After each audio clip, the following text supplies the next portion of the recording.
This is the Value Investor Podcast with Tracey Reineck. All things value, all the time. Welcome back, value investors. I've been getting some questions recently about value stocks and ETFs from people who don't really want to buy the individual stocks, but who obviously want to own a basket of the cheap stocks instead. And I covered ETFs on another podcast, ETFs that were outperforming biotechs, but I don't think anyone was really paying attention a couple months ago. And it's always good to repeat what is going on out there in the ETF world, because there are always new ETF products coming on the market, and it's good to check in. And I did discover that there are a couple new value ETFs out there since I did the last podcast. So today's show is going to cover some of the ones that were on the last podcast, because I do still think that those are interesting for value investors, and a couple of the new ones that have just come out that you might want to check out. So let's cover again why you might want to own some ETFs.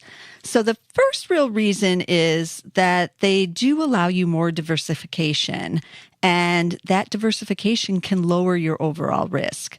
As I've said before, it's pretty risky to own, say, like one small cap community bank, like say they're in West Virginia or Kentucky or Michigan or Wisconsin.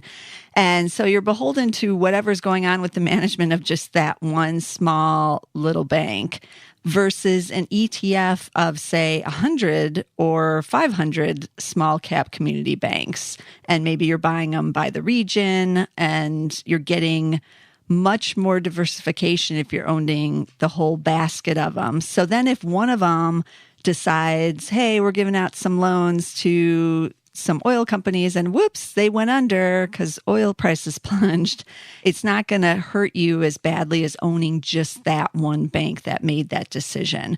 So the first reason I would give is that they can give you more diversification and can lower risk. Of course, there is some risk inherent in ETFs as well, but it's less risky than just buying the one type of stock and just that one, like say, small cap stock. And then another reason you might want to own ETFs is because it can help control your investing emotions. It's not going to remove them completely out of the equation, but let's be frank, no one has really ever gotten excited about the S&P 500 ETF, or at least no one I ever know has ever gotten excited about that one. So with ETFs, you're kind of taking away that obsession with like the earnings reports and guidance revisions, you know, the CEO doing something like resigning, or what we're seeing now with Equifax. That has been removed out of your concerns because, again, the ETF owns the basket of companies. So you usually end up caring more about the sector or the industry and what's going on in the bigger market than you do with just the individual companies. And I'm not saying that some people don't get emotionally attached to certain ETFs, say like the Chinese Internet Stock ETF, which, yes, does exist.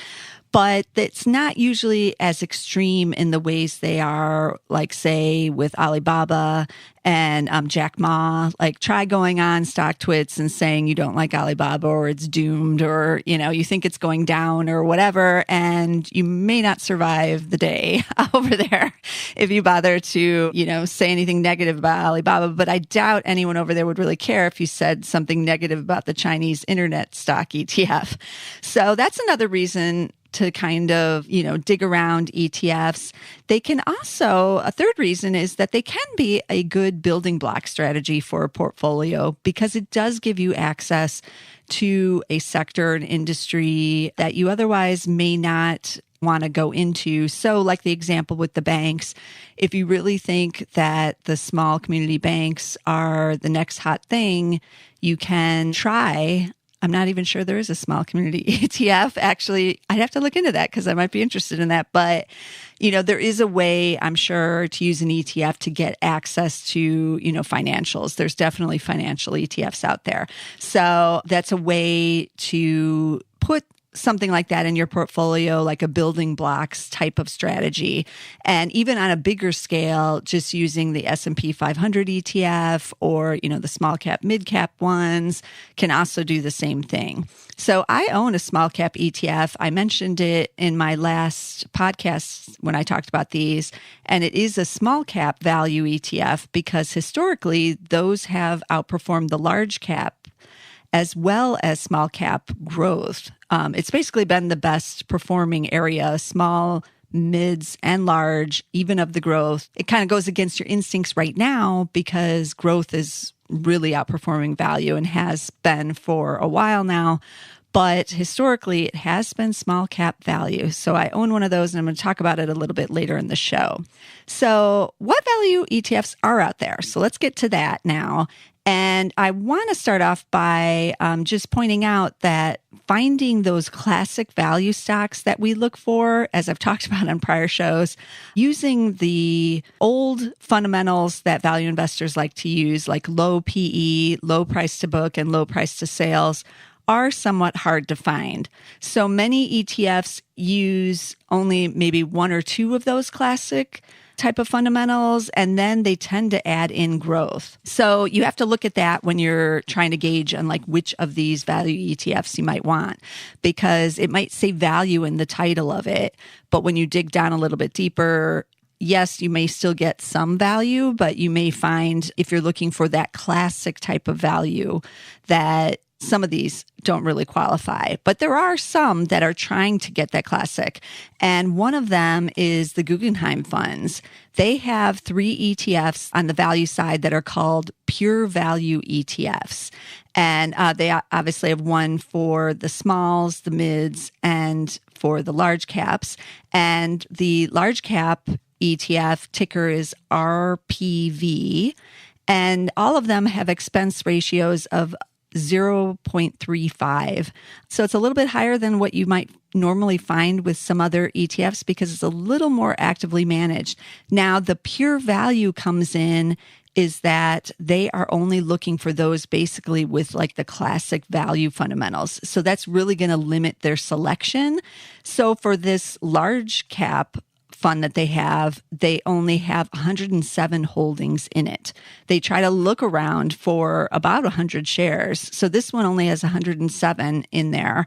And obviously the S&P 500 has 500 total. So they're determining that the real pure values are only 107 out of those 500.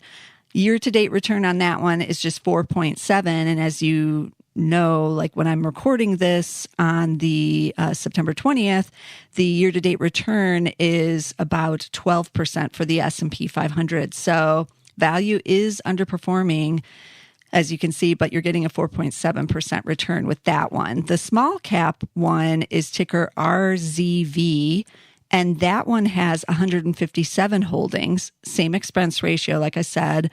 They all have similar expense ratios. That PE for that one is 18.1. Oh, the PE for the large cap is 15.1. So a little bit pricier for the small caps, but year to date, it's down 9%. And the small cap overall, S&P 600 is up. It's in the green. So you're really underperforming there. It was down 17% just a couple of weeks ago.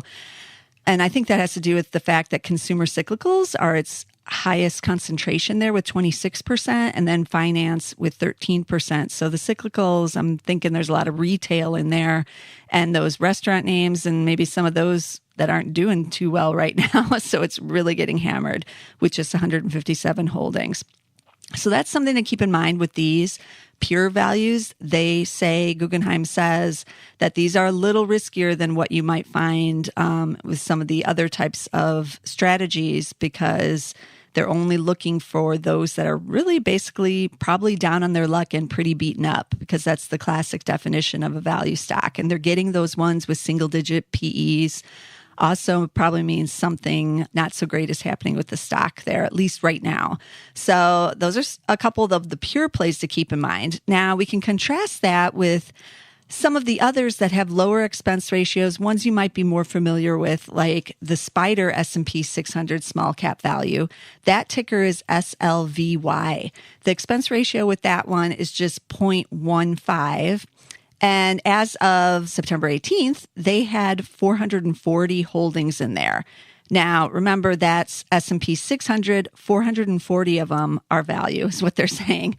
The PE for that one, the forward P is 18.6, trailing is 21 times, but forward is 18.6. And if you contrast that with their small cap growth ETF of the opposite, that one has 353 stocks. So obviously there's some that are in the small growth ETF that are also in small cap value with this one. So that's something you definitely should keep in mind.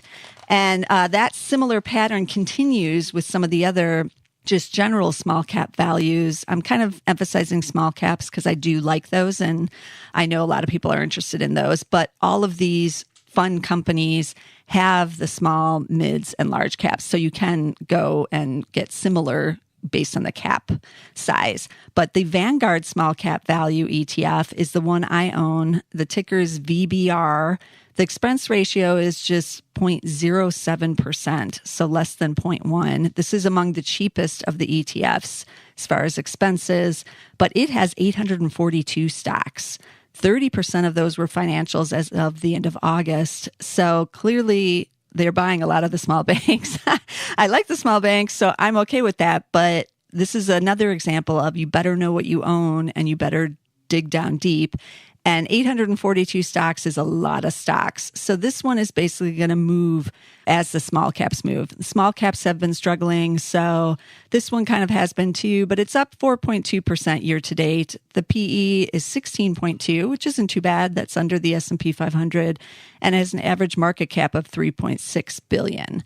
Now let's move on to a couple of the new ones that are out there, because I know some of these are kind of interesting too. But again, don't be fooled by the name of value, because they each have a little bit different strategies. So one of the ones that I discovered this time around is this First Trust Large Cap Value AlphaDex Fund, FTA. Now, the AlphaDex is an enhanced index which was created by the NASDAQ. And I had to print out like all the rules about what it does because it's kind of complicated, but it goes through and it ranks the stocks on the NASDAQ US 500 large cap index on growth factors, and it looks at 3, 6, and 12-month price appreciation, sales to price, and 1-year sales growth. And then it does it separately on the value factors, including book value to price, cash flow to price, and return on assets. And then they're all ranked for the various factors. And then they are kind of put in an order. And then it says each stock receives either its growth or value score as its selection score based on its style designation as determined by the NASDAQ. And then the top 187 stocks based on these selection scores are what comprise the selected stocks. And those are like ranked again, and then they're equally weighted within each quintile. The index is then rebalanced and reconstituted quarterly. So with this one, it's quarterly. That's a good thing to keep in mind, actually. So the expense ratios, because they're doing all of this, are actually a lot higher. Right now, it's 0.6%. They say that they're capped at 0.7%. But that 0.6 you might only get till November 30th of 2017, actually, they said. The PE on this one, and the ticker is FTA again, but the PE is 15.1. It has a price to sales of 0.97, and then the price to book ratio with this one is 1.87. So those are all pretty good classic value parameters there. Minimum market cap is $4.6 billion because this is the large cap fund. And consumer discretionary, which I'm assuming, again, is a lot of retail, is almost 20%. And then financials are almost another 20%. Now, this one is up year to date 8.1%. So still trailing the S&P 500, but not quite as badly.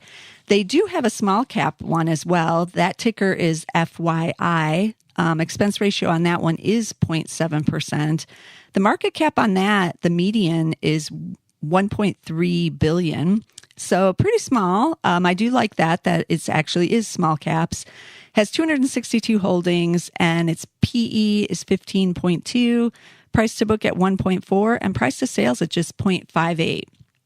So that too is a classic type of value look, similar to the pure funds. This one's rebalanced quarterly as well. And you're getting 26% consumer discretionary, but industrials, surprisingly, at almost 26%, and then financials at about 14%.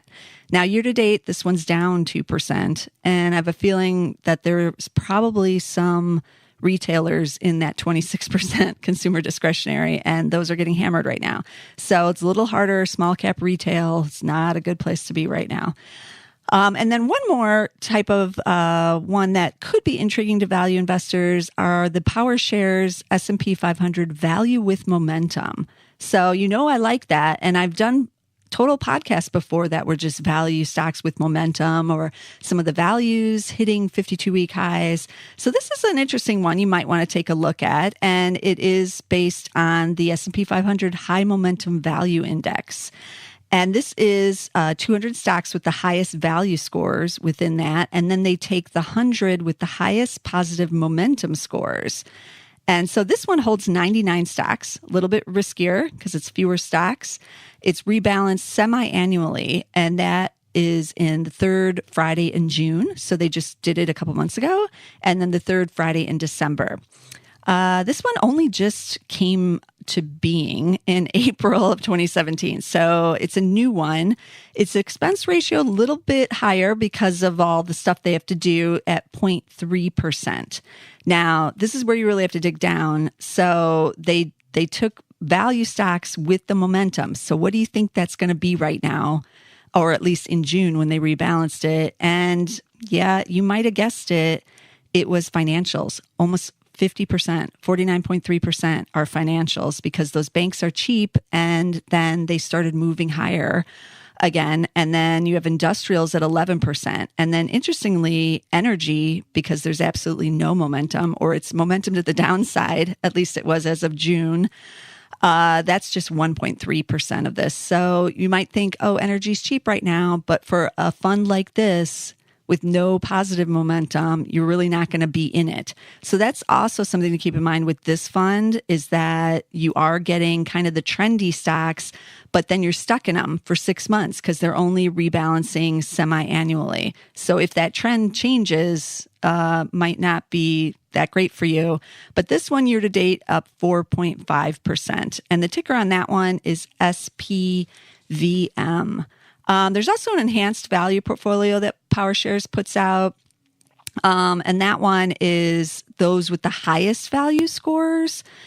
So this one holds 93 stocks. That's also pretty light on the stocks, but this is the, they're looking for classic value. So this has a PE of 13 and a price to book of 1.4. Expenses are 0.25 on this one, so a little bit higher again because it's more actively managed. Financials on this one, 41.7%. And because this is S&P 500, you're going to get basically the large banks, because I took a look at those holdings, and the largest holding is Walmart, almost 5%. And then you have Citibank, JP Morgan, Wells Fargo's in the top 10, GM, Ford, CVS, Allergan are in the top 10 on this one. So if that's what you're looking for, large banks, then this one, maybe you should keep an eye on. This one's up 7.4% year to date. And again, the S&P 500 is up almost 12%. So none of these are doing as well as the overall index.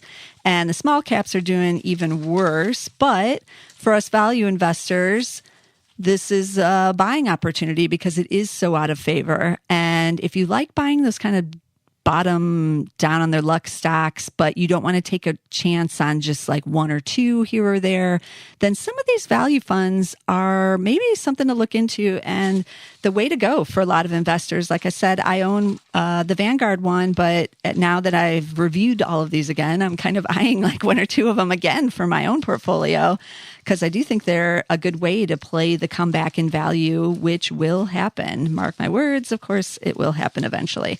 So let's recap those tickers, if I can find them all here, because there were a lot. So we had the Guggenheim funds. The large cap one is RPV. The small cap pure value is RZV. Then we had the Spider small cap value. That was SLVY. Then we had the Vanguard small cap value, VBR. Those first trusts are the large cap Alphadex Fund, FTA, the small cap FYT, and then the power shares, the value with momentum, SPVM, and then just the enhanced, let me get that one. Where is it? SPVU. So again, like I said, definitely do your own research into these, because you might be surprised at what you might find that they're actually invested in, and you might be surprised at some of the expense ratios on some of these. Some are lower cost than others, and as we know, the expenses end up adding up over time if you're going to own these for multiple years or possibly even decades. So be sure to look into all of that. And as always, you can listen to all of our old podcasts on both SoundCloud and Apple Podcasts. We have our own page over there on Apple now, on iTunes, and you can subscribe over there if all you want to get is the Value Investor Podcast. And you can also subscribe on SoundCloud so you don't miss a single episode. So for everyone here, I'll see you again next week.